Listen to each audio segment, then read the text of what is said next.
नमस्कार, सोनस रेसिपीजमध्ये आज आपण गणेश जयंती विशेष तळणीचे मोदक बघत आहोत. आणि हे मोदक फक्त आपण ह्याचं जे सारण आहे ते फक्त 2 वस्तूंनी 2 पदार्थांनी बनवलेलं आहे. करायला अगदी सोपे आहे, झटपट होतात आणि तुम्ही बघू शकता किती छान क्रिस्पी झालेले आहे. तर असे छान खुसखुशीत आपले हे तळणीचे मोदक करायला सुरुवात करूया. हे तळणीचे मोदक करण्यासाठी सगळ्यात आधी आपण त्याचं पीठ भिजवून घेऊ, म्हणजे जे आवरण आहे ते आपल्याला तयार करून घ्यायचं आहे.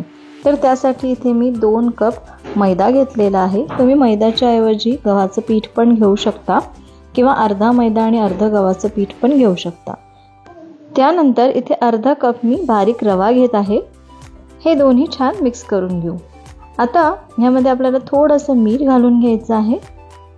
हे जे मोदक आहे ते आपण जास्त प्रमाणात करणार आहोत, तर त्यासाठी मी 2 कप मैदा घेतलेला आहे आणि इतक्या प्रमाणामध्ये 50 मोदक होतात छोट्या साईजचे. त्यानंतर इथे मी 1 पळी तेल घालून घेत आहे. तुम्ही तेलाच्या ऐवजी तूप पण घालू शकता. तर तेल आता हे छान आपल्या या मैद्याला आणि रव्याला चोळून घ्यायचं आहे.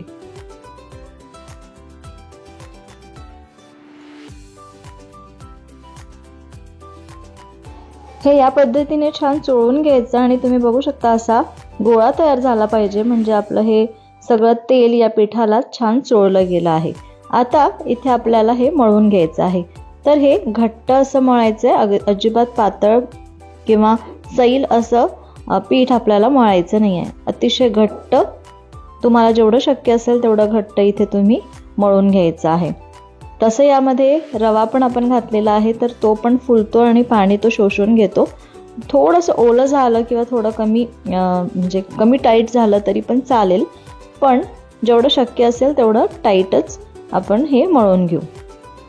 आता इथे हे पीठ मळण्यासाठी मी 1 कप पाणी घेतलेलं होतं, त्यापैकी 3/4 पाणी मला लागलेलं आहे आणि 1/4 पाणी आपलं इथे उरलेलं आहे, तुम्ही बघू शकता. आणि असा घट्ट आपला गोळा तयार झालेला आहे. आता आपण याला झाकून ठेवू आणि 15-20 मिनिटं याला रेस्ट करायला ठेवून देऊ. आता आपण या मोदकासाठी सारण तयार करून घेऊ. तर सारणासाठी आपल्याला फक्त 2 वस्तू लागणार आहे, जसं मी सुरुवातीला सांगितलं. तर आपल्याला 1 वाटी किंवा तुम्ही 1.5 कप तीळ आणि 1.5 कप, म्हणजे ज्या कपाने आपण पीठ मोजलं त्या कपाने जर मोजलं तर हे तीळ आणि हे गूळ 1.5 कप आहे. आणि हे जे आहे ते आपल्याला आता बारीक करून घ्यायचं आहे. आणि तीळ जे आहे ते मी ऑलरेडी भाजून घेतलेले आहे, छान खमंग भाजून घेतले. आणि त्यानंतर हे बघा असं मी मिक्सरमधून सुरुवातीला बारीक करून घेतलं. आता यामध्ये आपण हा गूळ घालून घेऊ आणि परत एकदा हे बारीक करून घेऊ.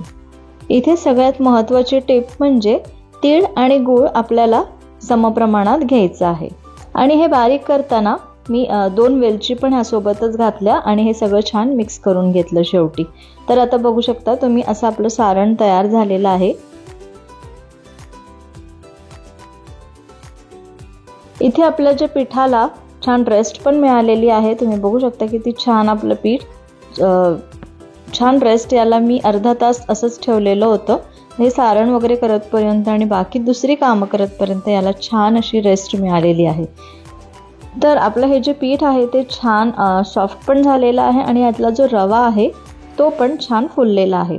आता आपल्याला ह्याचे गोळे करून हे लाटायचं आहे.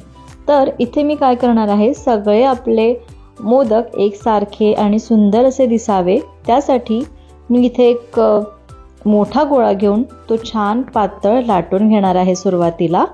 आणि त्यानंतर इथे आपण तुम्ही बघू शकता किती छान हा लाटला गेला आहे. अगदी पातळ लाटायचा, चिटकला नाही पाहिजे, त्यासाठी आपण कोरडं पीठ लावून छान लाटून घ्यायचं. आणि त्यानंतर इथे हे माझ्याकडे झाकण आहे, याचं एखाद्या बॉटलचं वगैरे झाकण असतं ते झाकण घ्यायचं आणि त्या झाकणाने आपल्याला हे कट करून घ्यायचं आहे.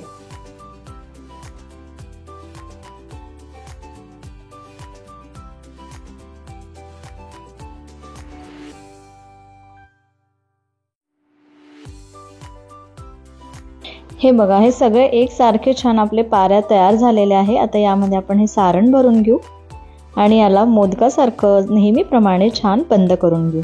तर अशा कळ्या जेवढ्या शक्य असेल तेवढ्या करून घ्यायच्या आणि हे चिटकत नसेल तर थोडं पाण्याचा हात लावायचा आणि छान बंद करून घ्यायचं. तुम्ही बघू शकता या पद्धतीने थोडं पाणी लावून याला छान व्यवस्थित बंद करून घ्यायचं आणि आपला हा असा सुंदर सुबक असा मोदक तयार आहे. या पद्धतीनेच मी सगळे मोदक तयार करून घेते.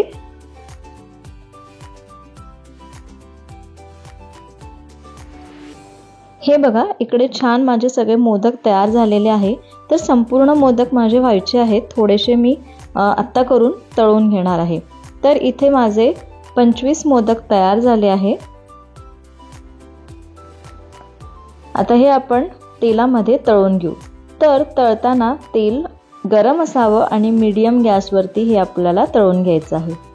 तळताना गॅस अजिबात कमी करू नका, कारण याला व्हायला जास्त वेळ लागत नाही. तळण्यासाठी जास्त वेळ लागत नाही, कारण आपली पारी अगदी पातळ आहे, पटकनच होतात.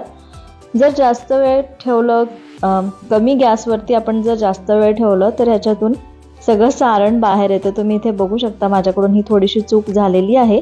तर गॅस मीडियम टू हाय ठेवायचा आणि पटकन तळून हे बाहेर काढायचे आहे.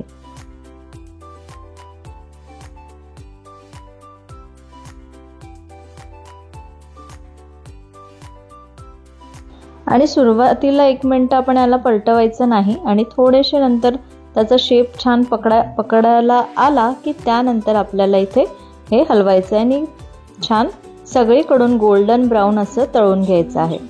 तर तुम्ही बघू शकता किती सुंदर आपले हे तळणीचे मोदक तयार आहे. आता या सारणामध्ये तुम्ही बघितलं आपण तीळ आणि गूळ वापरलेला आहे. तर हे तिळगुळाचे मोदक इतके सोपे आहे करायला आणि अगदी झटपट होतात. तुम्ही बघू शकता किती छान क्रिस्पी झाले आहे आणि छान असे तुटत पण आहे. तर असे मोदक या गणेश जयंतीला नक्की करून बघा. गणेश जयंतीलाच नाही तर तुम्ही कुठल्याही चतुर्थीला, अंगारक चतुर्थीला किंवा संकष्टी चतुर्थीला हे मोदक तयार करू शकता. सारण तुम्ही तुमच्या आवडीचं कुठलंही भरू शकता. आज मी इथे तिळगुळाचं केलेलं आहे. हे तिळगुळाचे तळणीचे मोदक कसे वाटले मला कमेंट करून नक्की सांगा. हा व्हिडिओ आवडला असेल तर लाईक करा, शेअर करा आणि सबस्क्राईब करायला विसरू नका. पुन्हा भेटू अशाच एका मस्त रेसिपीसोबत.